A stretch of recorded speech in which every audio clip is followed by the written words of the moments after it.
Ce matin, dans la matinée d'hier, au Palais du Peuple, le ministre de la Justice, des Affaires pénitentiaires et des Droits de l'Homme, Ali Hassan Bahdoun, a présidé une cérémonie de remise des attestations à la première promotion des auditeurs de justice stagiaires de l'École nationale d'études judiciaires, l'ENEJ, appelée donc promotion Abdulrahman Cheikh Mohamed. Cette cérémonie s'est déroulée en présence du directeur général de l'ECAL, Magtara Ibrahim Ahmed, de la représentante résidente du PNUD, Emma Ngoua, du représentant de l'Union européenne, de la première présidente de la Cour d'appel, Mme Nima Ali Olsama, du procureur général de la République, Jama Suleiman Ali, et d'un certain nombre de personnalités distinguées. Les auditeurs de justice de cette première promotion, qui représentent le futur de la magistrature, ont suivi une formation intensive de 18 mois à l'École nationale d'études judiciaires. Cette formation leur a permis d'acquérir des connaissances approfondies pour faire face aux défis complexes auxquels ils seront souvent confrontés dans leur noble profession. Il convient de souligner que le rôle des auditeurs de justice est essentiel au bon fonctionnement de l'appareil judiciaire. Ce métier exige de la polyvalence, de la flexibilité et de l'intégrité. Et à la fin de la cérémonie, les lauréats ont reçu leur certificat de réussite des mains des autorités présentes. Dans son discours, vous l'entendrez, le directeur de l'École nationale judiciaire a souligné que le corps judiciaire constitue l'une des 3 fonctions régaliennes de l'État.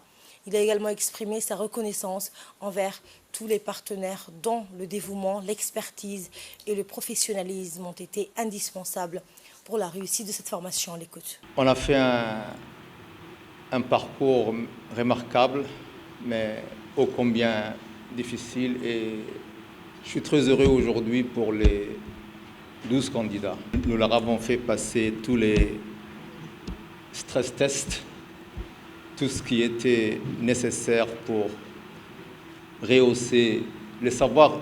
Ils l'avaient déjà, ils sont tous issus d'un Master 1 et d'un Master 2 en droit, donc ce n'était pas le droit qu'on leur apprenait, mais c'était l'exercice de la profession.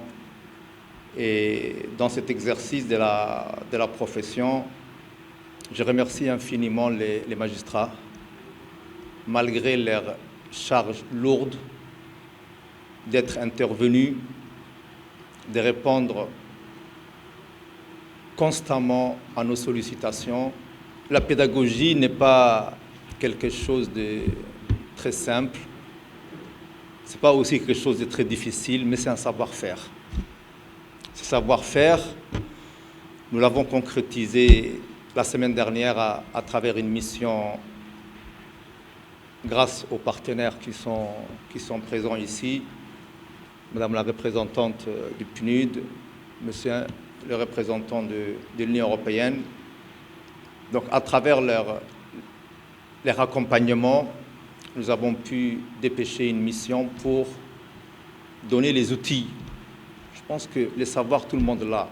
Maintenant, c'est comment transmettre ces savoirs. Et grâce à cette mission d'une semaine, nous avons effectivement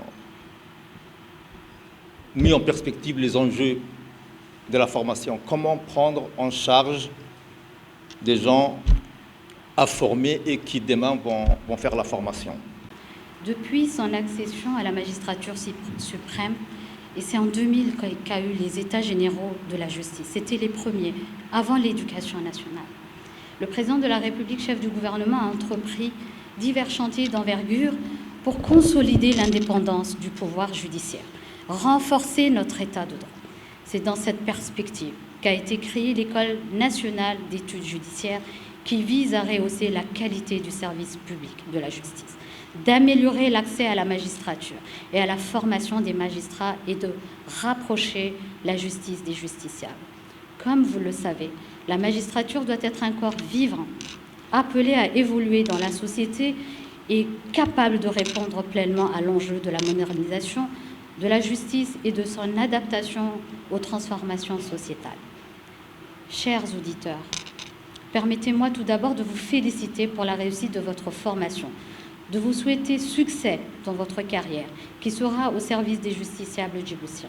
Vous intégrez aujourd'hui la magistrature, vous l'intégrez, car vous avez réussi un concours exigeant. Je vous en félicite.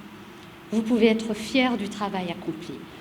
Donc je félicite encore une fois le directeur de l'école qui a qui a vraiment mené cette mission à bras-le-corps, le ministre de la Justice, le président de la République qui a soutenu. C'est important qu'un pays ait son école. Vous êtes la première promotion, la promotion de notre regretté collègue Abdelrahman Cheikh. Donc, félicitations à vous et bienvenue dans la grande famille judiciaire. Cette famille judiciaire, il n'y a pas que les magistrats, il y a les avocats, il y a les huissiers. Nous sommes une famille unie, mais une famille professionnelle. Donc c'est une lourde responsabilité qui est sur vos épaules à partir